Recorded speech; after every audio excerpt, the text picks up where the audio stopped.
สวัสดีท่านผู้ชมที่เคารพสบายดีตอนเช้าท่านผู้ชมที่เคารพตอนหับทานผู้ชมเข้าสู่ข่าวเช้าอรุณวันใหม่จากของข่าวโทรภาพแห่งชาติลาวพบกันในเช้าวันศุกร์ที่7พฤศจิกายน2025หับนาทีรายงานข่าวเช้าวันนี้ข้าพเจ้าสุริวัลย์ผลเยี่ยมพร้อมด้วยเอกสารทิพย์ประจักษ์เจ้าสวัสดีสบายดีตอนเช้าเอกสาร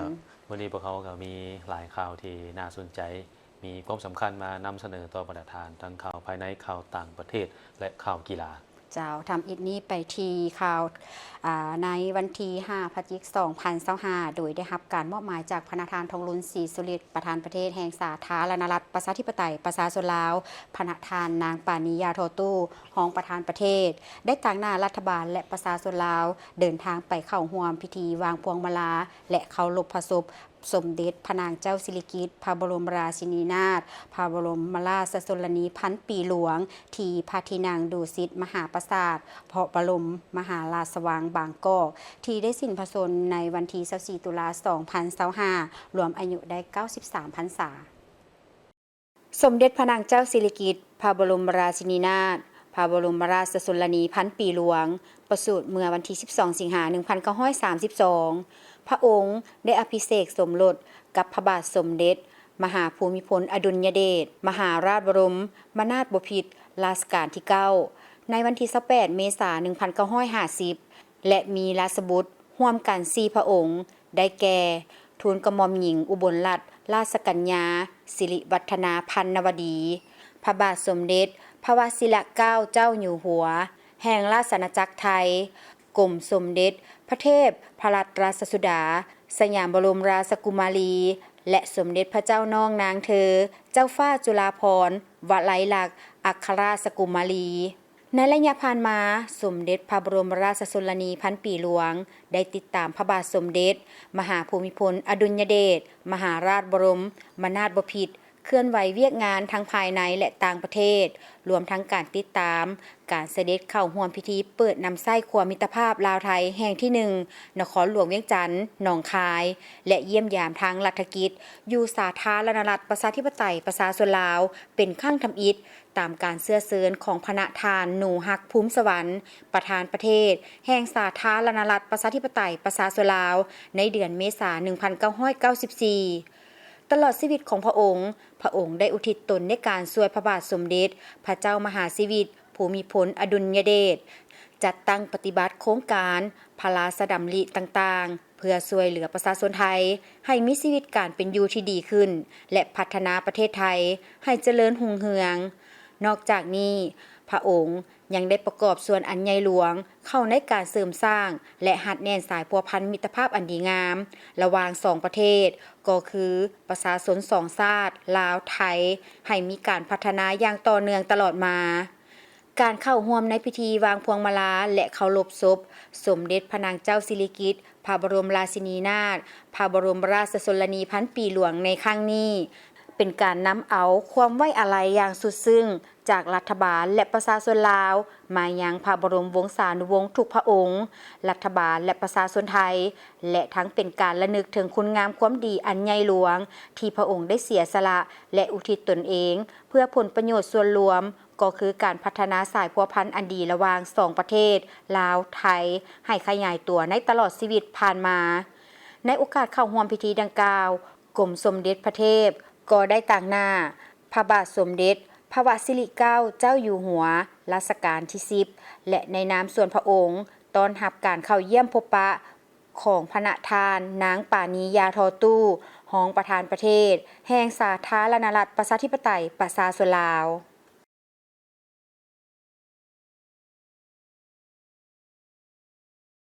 มาต่อที่การนำคันสูงได้ลงติดตามชมการทดลองก้อนสวนสนามกำลังป้องกันชาติป้องกันความสงบ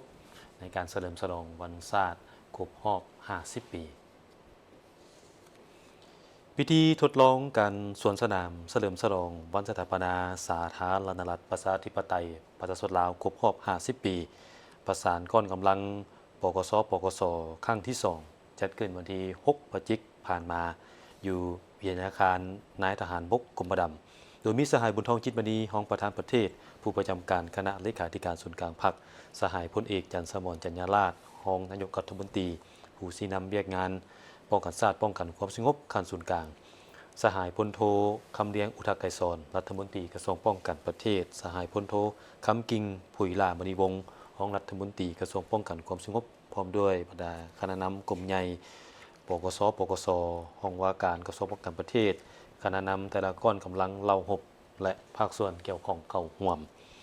กรมใหญ่เสนาธิการกองทัพในนามคณะซีนำก้อนสวนสนามได้ประสานสมทบกับบรรดาองค์การกระทรวงโดยเฉพาะแม่นกระทรวงป้องกันความสงบกลุ่มกองกำลังหลวงและกำลังท้องถิ่นสร้างแผนการจัดตั้งแสดงทดลองการสวนสนามเฉลิมฉลองวันศาสตร์ที่2ธันวาคมครบรอบ50 ปีประสานก้อนกำลังปก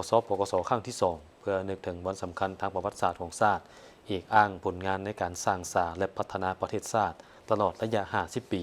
ต่อแขกภายในและต่างประเทศพร้อมทั้งถือเอาโอกาสนี้ต้องร่วมความสามัคคีปองดองชาติของประชาชนลาวบรรดาเผ่าในทั่วประเทศโดยภายใต้การนำพาของพรรคประชาชนปฏิวัติลาวให้เป็นปึกแผ่น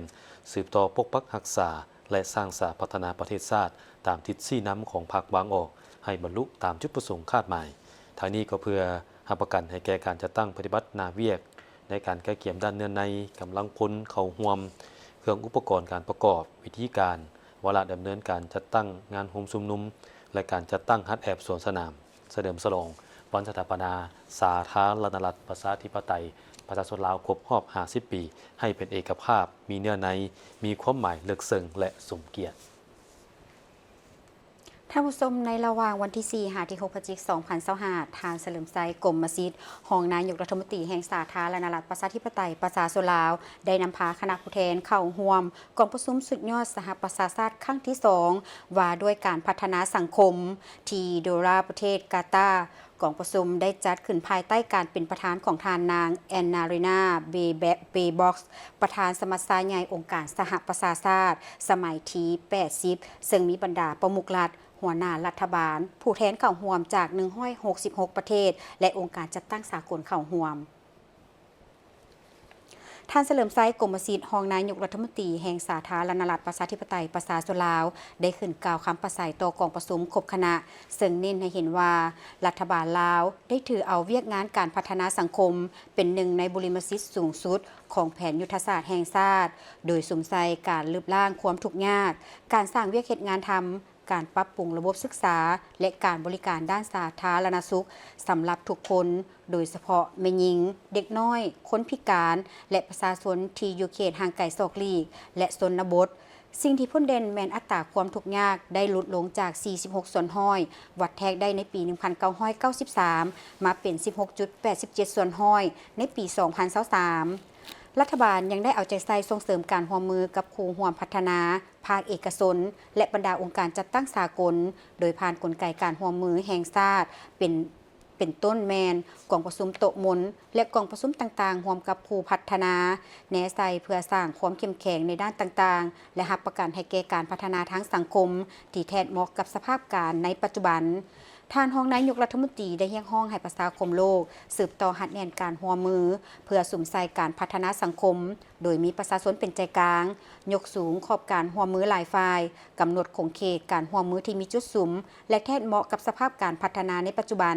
โดยเฉพาะการพัฒนาด้านเทคโนโลยีการหันเปลี่ยนทางด้านการพลังงานการแก้ไขปัญหาเปลี่ยนแปลงของดินฟ้าอากาศและการส่งเสริมการเชื่อมสานระหว่างขอบการร่วมมือภาคพื้นและสากล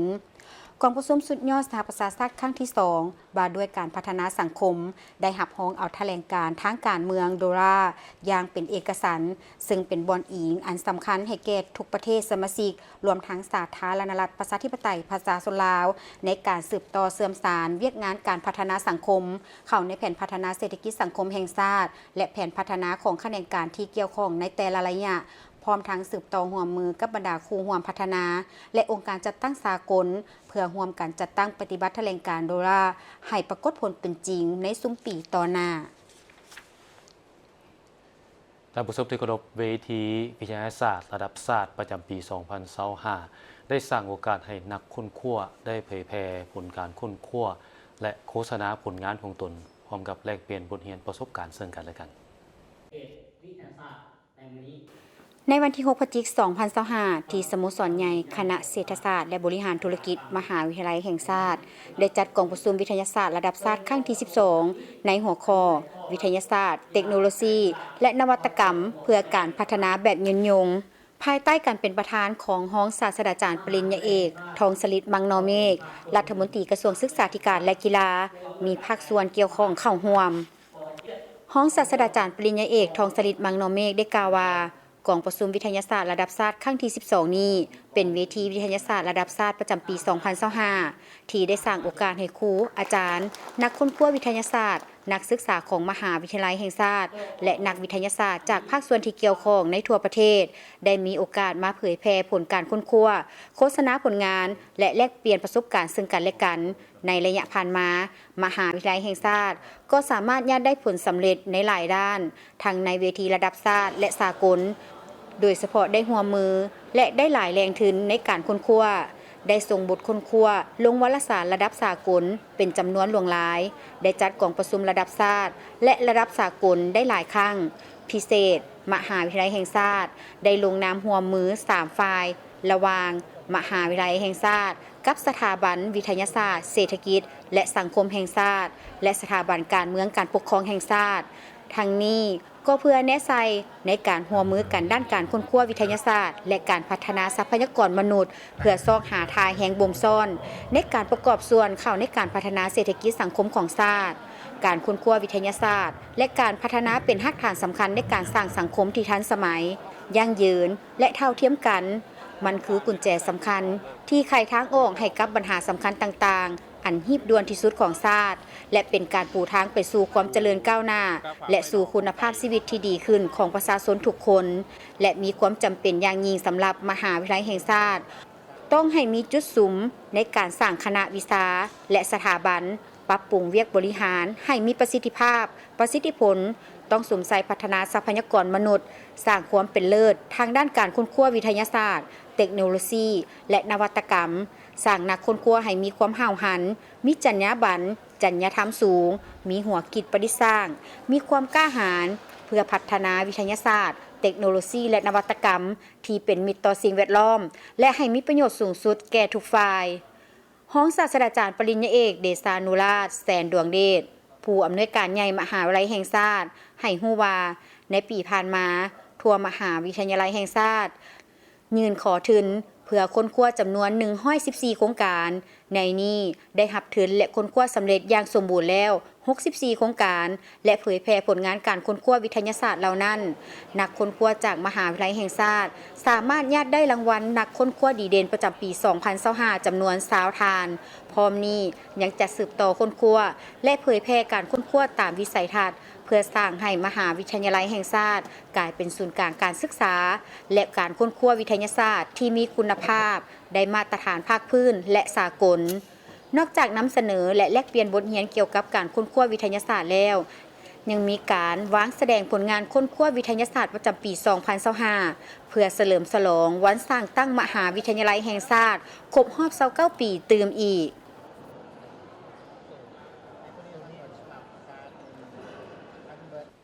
ในวันที่ 5 พฤศจิกายน 2025 ที่สำนักงานคณะพัวพันธ์ต่างประเทศศูนย์กลางภาคทานบุญเหลือพันธ์ดานุวงศ์หัวหน้าคณะพัวพันธ์ต่างประเทศศูนย์กลางภาคได้ต้อนรับการเข้าเยี่ยมคำนับของทานมาร์ค กาลาเกอร์เอกอัครราชทูตแห่งสหภาพยุโรปประจำสาธารณรัฐประชาธิปไตยประชาชนลาว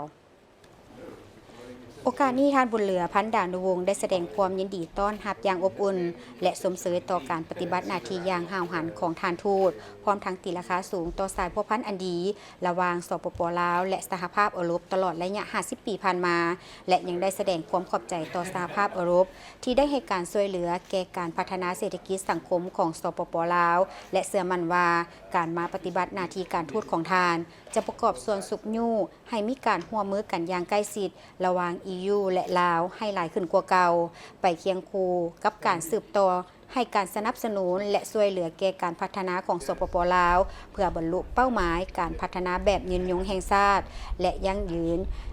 และยืนยันถึงแนวทางนโยบายต่างประเทศของพรรครัฐบาลในการเปิดกว้างการพัวพันกับบรรดาพรรคการเมืองและบรรดาประเทศทั่วโลกบนพื้นฐานต่างฝ่ายต่างมีผลประโยชน์ส่วนทานทูตมาร์คกาลาเกอร์ก็ได้แสดงความขอบใจอย่างจริงใจต่อทานหัวหน้าคณะพัวพันต่างประเทศศูนย์กลางพรรคที่ได้ให้เกียรติต้อนรับในครั้งนี้พร้อมทางสมเสยต่อผลสำเร็จในการสร้างสาพัฒนาของลาวพร้อมนั้นทานทูตได้ยืนยันว่าจะพยายามสร้างสุดความสามารถในการเป็นขอต่อสุขนิ้วเสริมขยายการพัวพันหัวมือระหว่างสปป.ลาวและสหภาพยุโรปในขงเขตต่างๆที่สองฝ่ายมีท่าแหงให้นับมือหลายขึ้นสปป.ลาวและสหภาพยุโรปได้สร้างตั้งสายพัวพันการทูตน้ำกันในวันที่21 พฤศจิกายน 1975ท่านผู้ชมที่แพงเพื่อเป็นการเฉลิมฉลองวันศาสตร์ที่ 2 ธันวาคมครบรอบ 50 ปีห้องหมอมิตรภาพได้ตั้งหน้าประกอบส่วนโดยเฉพาะเป็นการแก้เกี่ยมความพร้อมให้แก่การบริการด้านสุขภาพซึ่งได้จัดตั้งทีมแพทย์พยาบาลแต่ละแผนกการรวมทั้งจัดหาอุปกรณ์การแพทย์ทีมรถแพทย์ให้มีความพร้อมสูงสุดเพื่อตอบโต้และแก้ไขปัญหาหีบด่วนติดตามได้จากรายงานในระยะผ่านมาภายใต้การนำพาของพรรคและรัฐบาลห้องหมอมิตรภาพลาวโซเวียตได้กำเนิดเกิดขึ้นโดยการร่วมมือช่วยเหลือล่าของอดีตสหภาพโซเวียตในการก่อสร้างอาคารสถานที่นอนขนาด150เตียงสำเร็จและเปิดนำไส้ให้บริการในปี 1988 เป็นต้นมาซึ่งใส่ชื่อว่าห้องหมอมิตรภาพลาวโซเวียตในเบื้องต้นนั้นเพื่อแนะไส้ให้บริการปิ่นปัวทั่วไปให้การนำขั้นสูงระดับหัวหน้ากลุ่มขึ้นไปมีแพทย์เชี่ยวชาญรัสเซียมาประจำการอยู่นำและช่วยก่อสร้างบุคลากรแพทย์ต่อมาเห็นว่ามีความยังห้องต้องการของพ่อแม่ประชาชนบรรดาเผ่าในการบริการสุขภาพการนำกระทรวงสาธารณสุขจึงได้เปิดกว้างภาระบทบาทให้พ่อแม่ประชาชนทุกสั้นคนสามารถเข้ามารับบริการและมีความจำเป็นเปิดกว้างการพัวพันร่วมมือสากลกว้างขึ้นตืมจึงเปลี่ยนจากชื่อเดิมห้องหมอมิตรภาพลาวโซเวียตเป็นห้องหมอมิตรภาพหมอมิตรภาพของเราก็ได้ตั้งหน้าประกอบส่วนในการก้าเกี่ยมคมพร้อมในการบริการสุขภาพโดยจัดตั้งทีมแพทย์ทีมพยาบาลและแผนกการต่างๆรวมทั้งจัดหาบรรดาอุปกรณ์ทางการแพทย์ทีมรถแพทย์ให้มีความพร้อมสูงสุดเพื่อตอบโต้และแก้ไขปัญหาเหตุการณ์ด่วนฉุกเฉินกระทันหันที่อาจมีขึ้นพิเศษของหมอมิตรภาพของเราก็ยังได้มีขบวนการต้อนรับวันประวัติศาสตร์สำคัญของชาติโดยการจัดกวดพญาติจัดงานชุมนุมส่งเสริมสุขภาพให้ประชาชนบรรดาเผ่าให้ได้รับรู้ให้เข้าใจและป้องกันพยาธิเส้นเลือดสมองตีบแตกและทั้งมีการออกแห่งงานรวมเพื่อปรับปรุงสถานที่ตึกอาคารให้มีความสะอาดสวยสดงดงามนอกจากนั้นก็ยังได้ส่งแพทย์หมอจำนวนหนึ่งเข้าประกอบส่วนในการฝึกซ้อมการเดินสวนสนามเพื่อเฉลิมฉลองวันศาสตร์ที่ 2 ธันวาคม 50 ปีที่จะมาถึงนี้ปัจจุบันห้องหมอมิตรภาพได้กลายเป็นหนึ่งในบรรดาห้องหมอศูนย์กลาง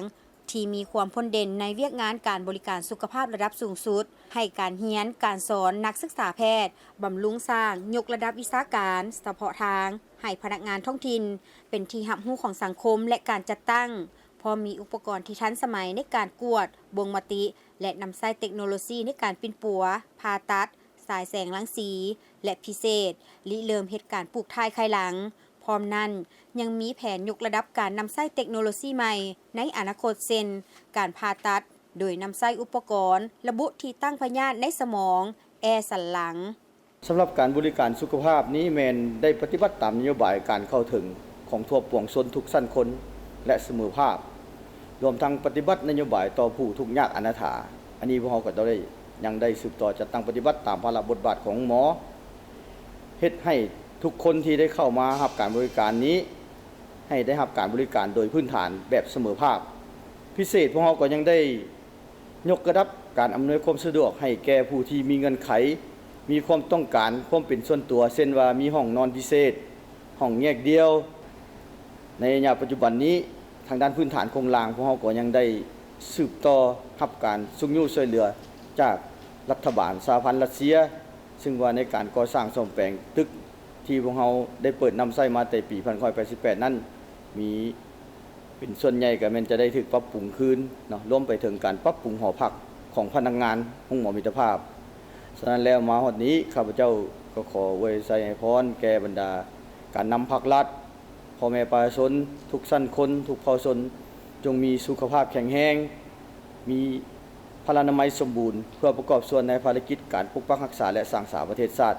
สำหรับการบริการสุขภาพแมนปฏิบัตินโยบายการเข้าถึงทุกสั้นคนและเสมอภาพรวมทั้งปฏิบัตินโยบายต่อผู้ทุกข์ยากอนาถาให้ได้รับการบริการพื้นฐานพิเศษได้ยกระดับอำนวยความสะดวกให้ผู้มีเงื่อนไขความต้องการส่วนตัวเช่นห้องนอนพิเศษห้องแยกเดียวจัดเพิ่มให้มีการกวดสุขภาพแบบไวได้ผลกับมือการบริการผ่าตัดไว้กับมือหับกวดเซ็กสุขภาพนอกสถานที่และยังมีแผนการตอบสนองพยาบาลพิเศษตามความต้องการของคนเจ็บและผู้มาหับการบริการท่านผู้ชมไปเบิ่งบรรยากาศบุญนมัสการพระธาตุหลวงเวียงจันทร์ประจำปี 2025 ในค่ำคืนของวันที่ 5 พฤศจิกายน 2025 ซึ่งกงกับมื้อคืน 15 ค่ำเดือน 12 พศ 2568 และเป็นมื้อสุดท้ายของงานดังกล่าวซึ่งได้มีมวลชนเข้ามาเที่ยวชมเป็นจำนวนหลวงหลายเฮ็ดให้บรรยากาศแต่ละจุดของงานมีความคึกคืนรักษาได้ฮิตของประเพณีที่เคยสืบทอดกันมาแต่ยาวนานงานบุญนมัสการพระธาตุหลวงเวียงจันทร์ประจำปี 2025 ได้จัดขึ้นอย่างยิ่งใหญ่ในระหว่างวันที่ 1 ถึงวันที่ 5 พฤศจิกายน 2025 ภายในงานบุญได้มีกิจกรรมหลายอย่างทางประเพณี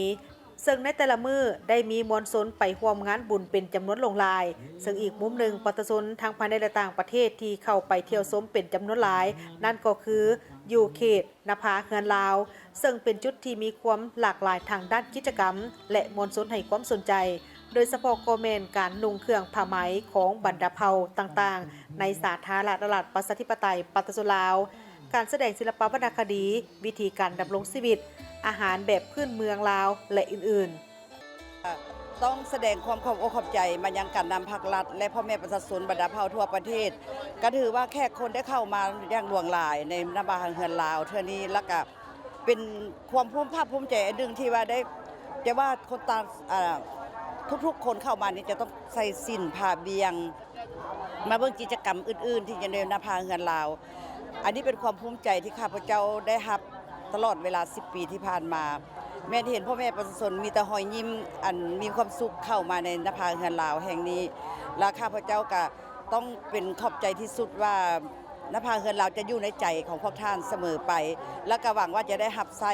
พ่อแม่ประชาชนลาวทั่วประเทศเนาะและก็แขกต่างบ้านต้องแสดงความขอบอกขอบใจมายังการนำภาครัฐและพ่อแม่ประชาชนบรรดาเผ่าทั่วประเทศก็ถือว่าแขกคนได้เข้ามาอย่างหลวงหลายในนบาเฮือนลาวเท่านี้แล้วก็เป็นความภูมิภาคภูมิใจอันหนึ่งที่ว่าได้แต่ว่าคนต่างทุกๆคนเข้ามานี่จะต้องใส่สิ้นผ้าเบียงมาเบิ่งกิจกรรมอื่นๆที่จะในนภาเฮือนลาวอันนี้เป็นความภูมิใจที่ข้าพเจ้าได้รับตลอดเวลา10 ปีที่ผ่านมาแม้เห็นพ่อแม่ประชาชนมีแต่รอยยิ้มอันมีความสุขเข้ามาในนภาเฮือนลาวแห่งนี้และข้าพเจ้าก็ต้องเป็นขอบใจที่สุดว่านภาเฮือนลาวจะอยู่ในใจของพวกท่านเสมอไปและก็หวังว่าจะได้รับใช้พ่อแม่ประชาชนลาวทั่วประเทศเนาะและก็แขกต่างบ้านชาวต่างเมืองอันนี้เป็นความภูมิใจของข้าพเจ้าที่จะต้องได้พัฒนาให้ดีขึ้นและก็งามขึ้นและก็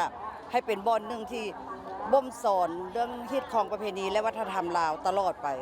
คู่กับนภาเฮือนลาวนี่จะได้ขอเป็นลูกหลานพระเจ้าเสด็จพระท่านหลวงก็จะได้พ่อแม่ประชาชนลาวอนุรักษ์ไว้เป็นความทรงจำอันดีงามเจ้า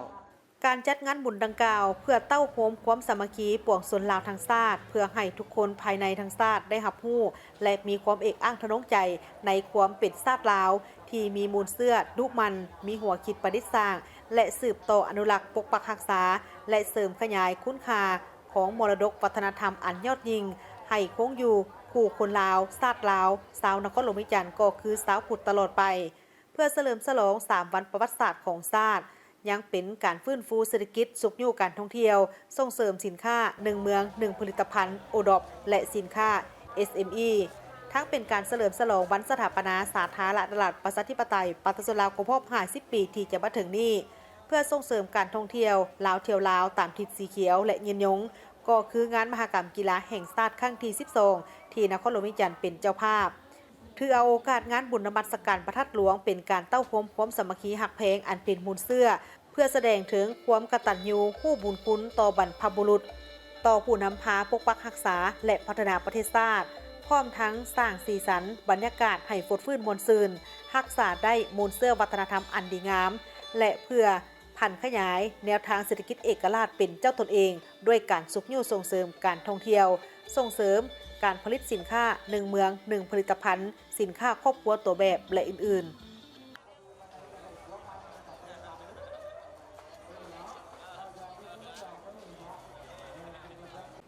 จากปีนี้ก็คือคืนหลายเนาะ เจ้า ที่1วันที่5ที่ผ่านมา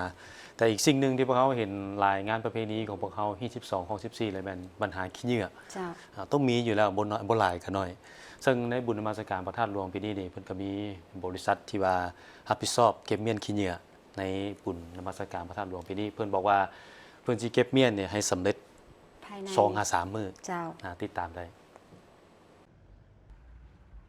ในแต่ละปีงานบุญนมัสการพระธาตุหลวงเวียงจันทน์ทางบริษัท Small B ที่ปรึกษาด้านการลงทุนจำกัดได้ร่วมกับโครงการคุ้มครองและบริการตัวเมืองเวียงจันทน์ได้เอาใจใส่ในการมีส่วนร่วมเก็บเมียนขี้เหงื่อระยะงานบุญดังกล่าวในแต่ละมือเพื่อเฮ็ดให้งานบุญมีความเป็นระเบียบเรียบร้อยและสะอาดงามตาของผู้มาเที่ยวงานบุญและเป็นการแสดงให้เห็นถึงความสวยงามของนครหลวงเวียงจันทน์เติมอีกซึ่งการเก็บเมียนขี้เหงื่อในแต่ละมือของงานนั้นทางบริษัทได้มีการอนามัยเป็น3ภาคคือภาคเช้าภาคบ่ายและภาคดึกโดยมีการเคียนทายเคลื่อนย้ายขี้เหงื่อด้วยรถไฟฟ้าน้อย2คันเพื่อล้อท่ารถมาหับไปทิ่มที่จุดไว้ขี้เหงื่อเฉพาะและจะมีรถมาหับเอาขี้เหงื่อในภาคแรงและภาคดึกปีนี้บริษัทสมอบีแมนได้นำเอาถังขี้เหงื่อจำนวน300ถังมาวางไว้แต่ละจุดในขอบเขตในงานบุญเพื่อให้ผู้มาเที่ยวงานบุญได้ทิ่มขี้เหงื่อให้ถูกต้องรักษาความสะอาดภายในงานบุญและได้วางกำลังพนักงานในการอนามัยจำนวน280คนซึ่งเพิ่มจากปีกายมีเพียง250คนเขตที่รับผิดชอบมี3เขตคือเขตสนามหลวงพระธาตุกรมเรียนหรือขอบเขตด้านในเดินพระธาตุหลวงและขอบเขตกรมเรียนโดยแบ่งทีมงานเป็น2กลุ่มกลุ่มกลางวันแล้วก็กลุ่มกลางคืนกลางวันมันเพิ่นเฮ็ดแต่ 8:00 นเช้าฮอด 11:00 นกลางคืนส่วนคนกลางคืนแล้วแม่เขาเจ้าเริ่มเข้า 11:00 นจนแล้วงานกวดแล้วเพิ่นก็ได้กลับบ้านมาเดียวเพิ่มหลายขึ้นเลยหลายทุกมื้อเลยบ่มีมื้อใดบ่หลาย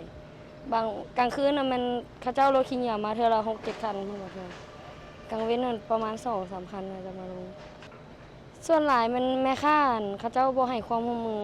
บางคนเขาเจ้าบ่อนแบบเอาถังขี้เหงื่อไปไว้หน้าห้านเพิ่นก็บ่อยากให้เอาไว้นะเพิ่นว่าเหม็นแล้วบัดนี้คนที่ว่าเขาเจ้าย่างกายไปกันมาเขาเจ้าก็ทิ่มสระไว้ในทางหนทางเลยบ่ใส่ถังขี้เหงื่อบางคนก็ได้บางเทื่อเปิดถังขี้เหงื่อไว้ก็ไปอัดฝาถังขี้เหงื่อไว้แล้วก็ใส่แต่ทางในหน้าฝาหั่น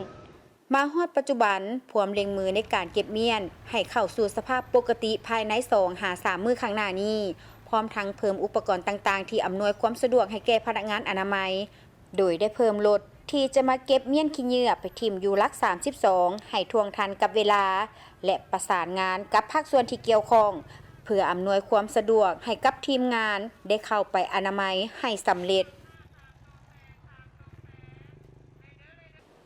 ประธานคณะกรรมการองค์การปกครองแขวงไซสมบูรณ์พร้อมด้วยคณะได้ลงติดตามและสุบยูสภาพการฟื้นฟู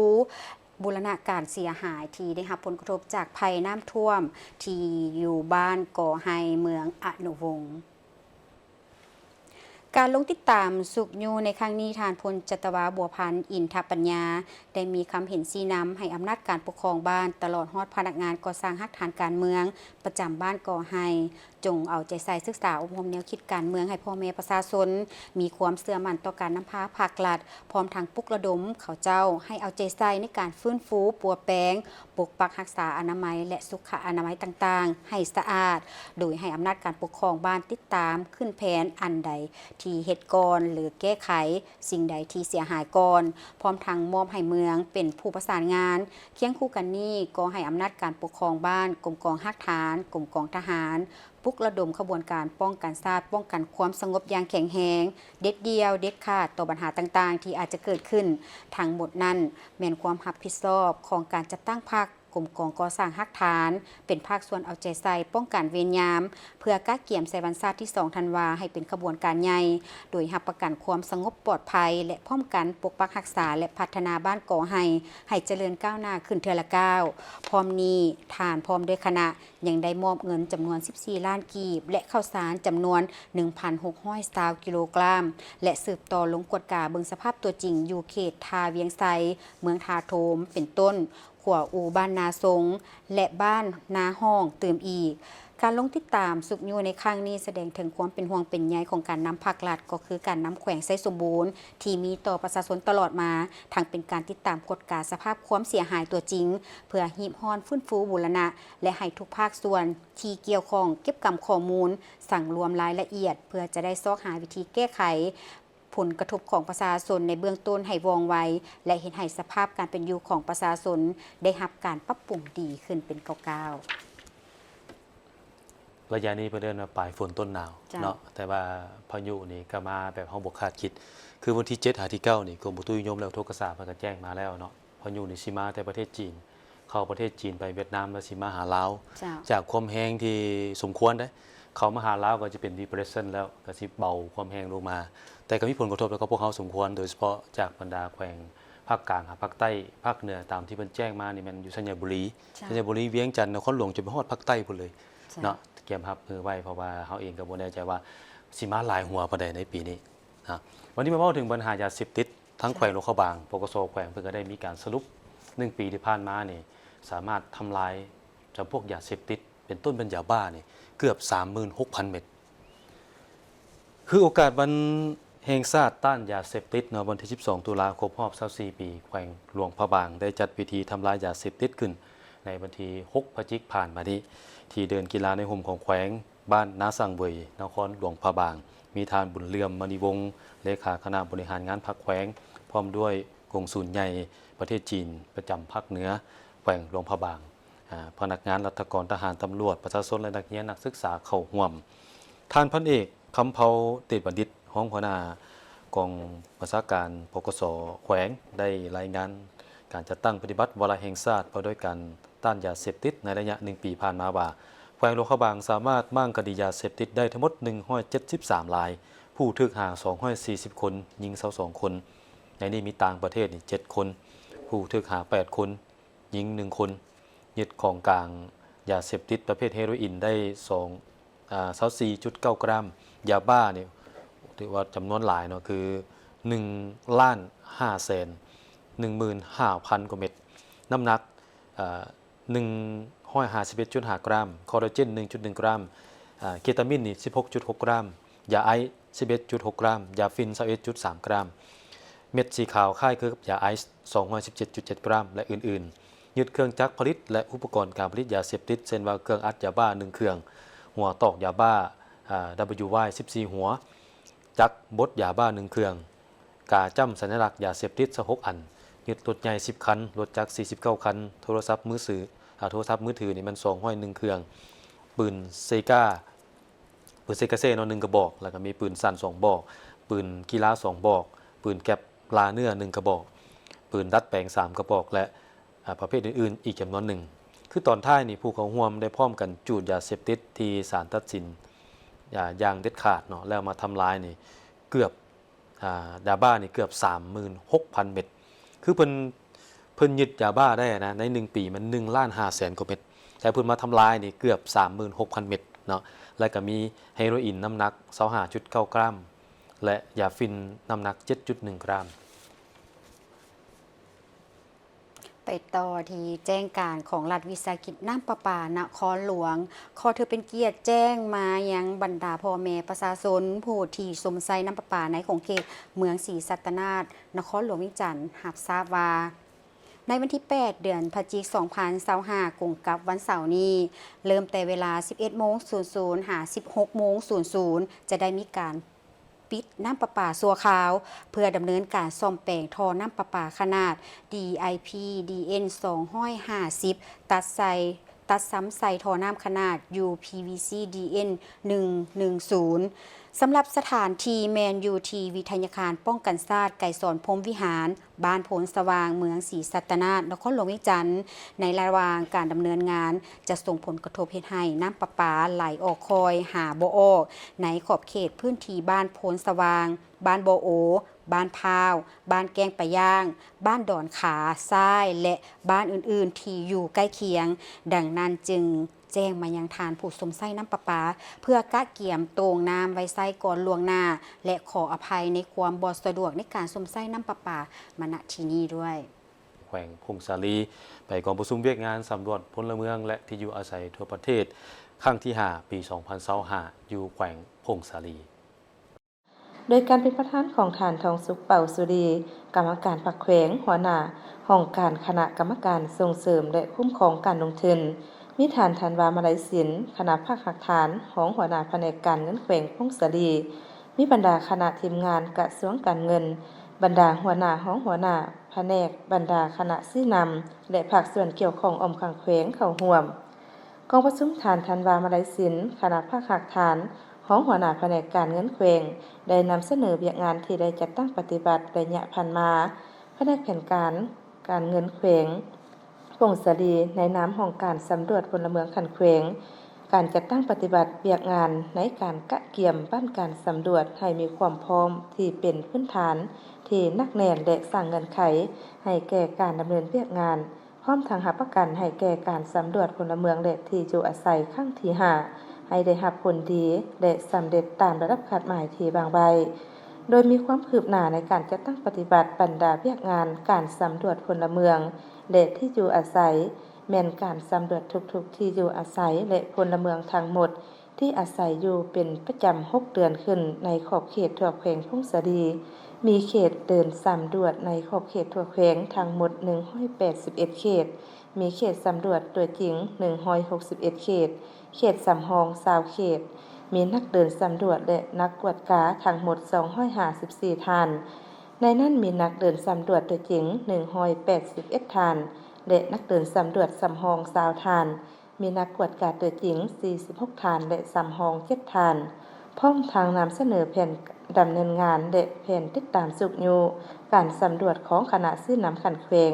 เป็นเริ่มแต่วันที่3เดือนพฤศจิกายนวันที่14เดือนธันวาคม2025เพื่อรับประกันให้การจัดตั้งปฏิบัติการสำรวจในครั้งนี้ได้ปฏิบัติตามแผนที่กำหนดใบนั้นพนักงานเงินแขวงห้องการสำรวจพลเมืองและที่อยู่อาศัยขันแขวงได้สร้างแผนดำเนินในการลงติดตามสุขอยู่การเดินสำรวจของคณะซื้อน้ำขันแขวงจากนั้นผู้เข้าร่วมได้ประกอบความคิดความเห็นใส่ห่างแผนดำเนินงานไปต่อที่พิธีเปิดห้องการใหม่ขององค์การอาหารโลกที่บ้านโพนสว่างเมืองแปกแขวงเสียงขวาง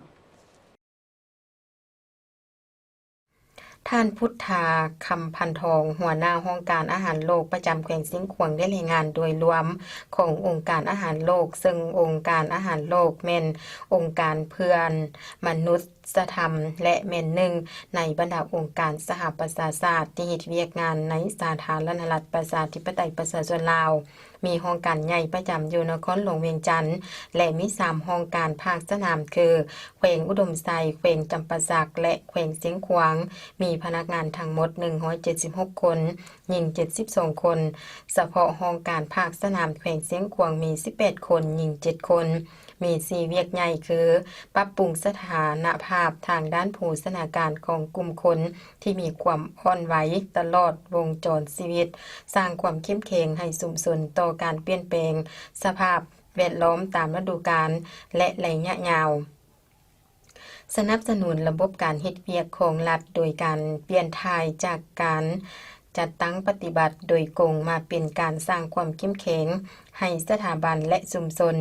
ส่งเสริมทางออกแบบยืนยงในการค้ำประกันเสบียงอาหารและโภชนาการ โดยผ่านแผนงานอาหารเที่ยงโภชนาการและการจัดการความเสี่ยงทางภัยพิบัติบริมสิทธิ์เวียกงานในแขวงเสียงขวางคือแผนงานอาหารเที่ยงใน40โรงเรียนเมืองหนองแฮดแผนงานโภชนาการมี18บ้าน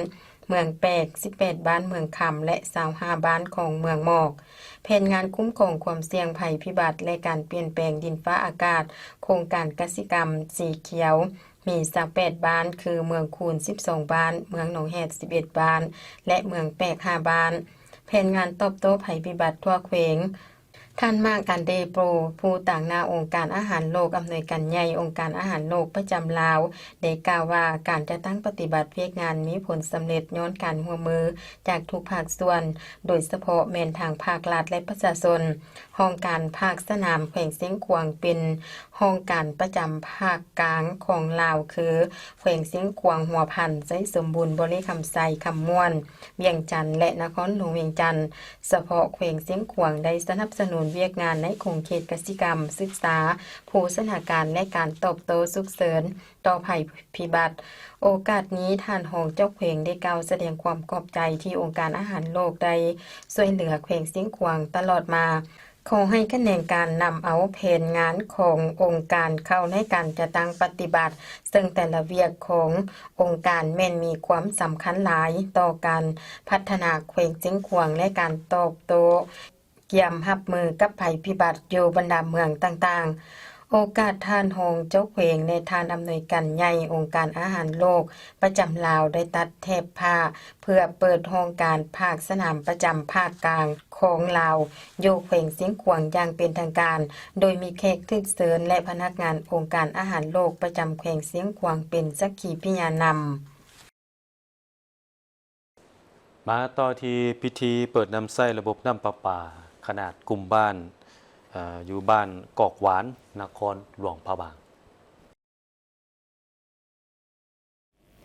ณพิธีทานจันทร์สวัสดิ์บุญยงหัวหน้าห้องการโยธาธิการและขนส่งนครพระบางในนามผู้จัดตั้งปฏิบัติโครงการได้ผ่านบทรายงานย่อโดยโครงการก่อสร้างน้ำประปาชุมชนบ้านกอกหวานรวมมูลค่าทั้งหมด 368,133.36 ดอลลาร์โดยได้รับทุนช่วยเหลือจากองค์การ EU สมาคมบรรดานครที่ใช้ภาษาฝรั่ง REMF และทุนสมทบของรัฐสาวซ่องสนหอยเจ้าของโครงการแมนห้องการโยธาธิการและขนส่งนครพระบางออกแบบโดยบริษัท SAL สมบทออกแบบน้ำประปาและก่อสร้างจำกัดเพียงผู้เดียวหับเมาก่อสร้างโดยบริษัททอน้ำลาวอุตสาหกรรมเทคโนโลยีจำกัดเพียงผู้เดียวซึ่งโครงการดังกล่าวได้เริ่มลงมือก่อสร้างมาแต่เดือนมิถุนายน 2024 สำเร็จเบื้องต้นในเดือนกรกฎาคม 2025 บรรดาหน้าเวียกของโครงการประกอบมี 1. เวียกรายการทั่วไป 2. เวียกจัดซื้อทอก่อสร้างหัวงาน 3. ก่อสร้างอ่างบำบัดน้ำ 4. ก่อสร้างอ่างเก็บน้ำ 50 เมตรก่อน 5. ก่อสร้างห้องการและสร้างเก็บเครื่อง 6. เวียกติดตั้งไฟฟ้าและอุปกรณ์ควบคุม 7. บางทอทรงนำไป3บ้านคือบ้านกอกบ้านบ้านนาดอนคูนและบ้านนาตาลนอกจากนั้นผู้ให้ทุนอย่างใดสวยสนองกงเตือนำให้กับอาคารรวมของบ้านและครอบครัวทุกอย่างจำนวน39กองเตือนมูลค่า114ล้านกุกีบปัจจุบันแมนได้นำเสนอเป็นปกติแล้วท่านางอลินา ADC ได้ขึ้นกล่าวมอบอย่างเป็นทางการจากนั้นคณะประธานได้ขึ้นตัดลิสซิงและเปิดนำเสนอน้ำประปาจากโครงการดังกล่าวอย่างเป็นทางการภายหลังสำเร็จพิธีมอบโครงการองค์การจัดตั้งทุกขั้นภายในบ้านกอกหวานบ้านนาตาลนาดอนคูนพ่อแม่ประชาชนภายในบ้านกอกหวานก็ได้บาสีตามฮิตของประเพณีให้บรรดาทานที่ได้เข้าร่วมพิธีเปิดนำเสนอน้ำประปาในครั้งนี้พร้อมทางได้เสื้อเสริญบรรดาทานผู้เข้าร่วมเที่ยวชมโรงงานผลิตน้ำประปาตื่มอีกไปต่อที่ทางแขวงไซสมบูรณ์ได้มีพิธีเปิดสถาบันการเงินจุลภาคที่หับเงินฝากสินทรัพย์เมืองเหนือจำกัดสาขาแขวงไซสมบูรณ์ ซึ่งสถาบันการเงินจุลภาคได้รับอนุญาตดำเนินธุรกิจในวันที่ 18 ตุลาคม 2017 โดยการคุ้มครองของกรมคุ้มครองสถาบันการเงินที่บ่แม่นธนาคารและธนาคารแห่งสาธารณรัฐประชาธิปไตยประชาชนลาวสาขาภาคเหนือแขวงหลวงพระบางโดยเบื้องต้นเปิดให้บริการเป็นสถาบันการเงินจุลภาคที่บ่รับเงินฝากเริ่มบริการที่แขวงหลวงพระบางด้วยทุนจดทะเบียนจำนวน3ตึกกีบโดยมีค่าหุ้น5ท่านเป็นคนลาวทั้งหมดและมาฮอดปัจจุบันมีทุนทั้งหมดจดทะเบียน22ตึกกีบและจะเพิ่มอีกเป็น30ตึกกีบในไวๆนี้ซึ่งในนี้การบริการที่แขวงหลวงพระบางเป็นสำนักงานใหญ่และได้ขยายสาขาหน่วยบริการจำนวน7แห่งคือหน่วยบริการแขวงเสญบุรีสาขาแขวงอุดมไซหน่วยบริการแขวงบ่อแก้วหน่วยบริการแขวงหลวงน้ำทาหน่วยบริการแขวงพงศาลีสาขานครหลวงเวียงจันทน์และสาขาแขวงสิสมบูรณ์ในนี้สินทรัพย์เมืองเหนือผลิตภัณฑ์เงินกู้สินทรัพย์สำหรับพนักงานราชการครูทหารตำรวจและพนักงานบำนาญกับผลิตภัณฑ์2รูปแบบในอัตราดอกเบี้ย 1.99 ส่วนร้อยต่อเดือนดอกเบี้ยแบบเสมอในวงกู้สูงสุด5ล้านกีบระยะเวลาผ่อนชำระสูงสุด5ปีสำหรับอัตราดอกเบี้ย 1.99 ส่วนร้อยต่อเดือนดอกเบี้ยลดลงเป็นเดือนวงเงินกู้สูงสุด150ล้านกีบระยะผ่อนชำระสูงสุด9ปี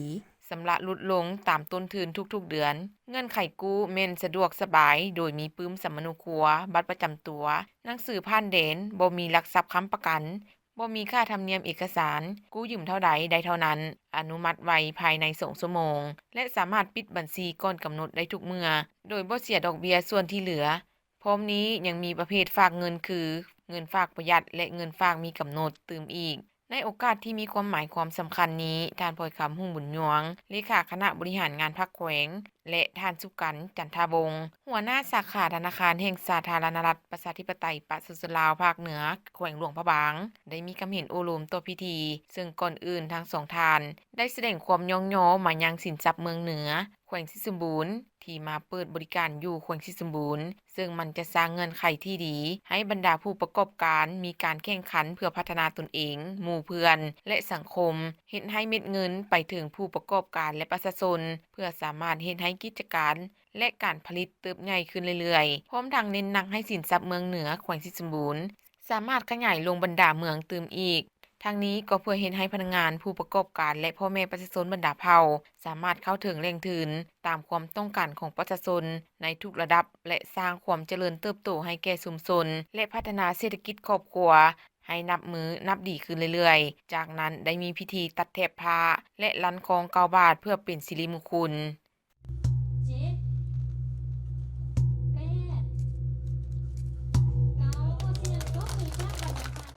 มาปิดท้ายข่าวท้องถิ่นที่พิธีปิดสุดฝึกอบรมทฤษฎีการเมืองการปกครอง10วันหุ้นที่1ให้แก่เลขาและนายบ้านอยู่เมืองเวียงทองแขวงบริคำไซ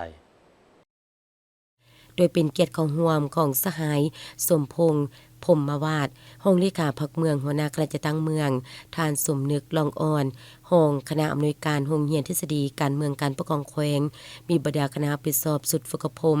วิทยากรและสัมมนากรเข้าร่วมในพิธีสหายเจียงคำพิมพ์สอนห้องประธานกฎกาภาครัฐคณะไปสอบได้ขึ้นผ่านบริงานการดำเนินสุดฝึกอบรมระยะ10วันผ่านมาซึ่งในการฝึกอบรมในครั้งนี้มีนักสัมมนากรเข้าฝึกที่มาจากบรรดาบ้านทั่วเมืองจำนวน28สหายหญิง1สหาย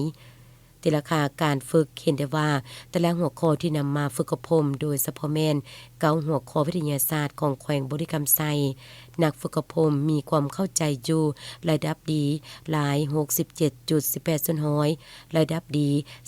32.82 ส่วนร้อยวาระแห่งศาสตร์ระดับดีหลาย 68.18 ส่วนร้อยระดับดี 31.82 ส่วนร้อยนอกจากนั้นนักฝึกอบรม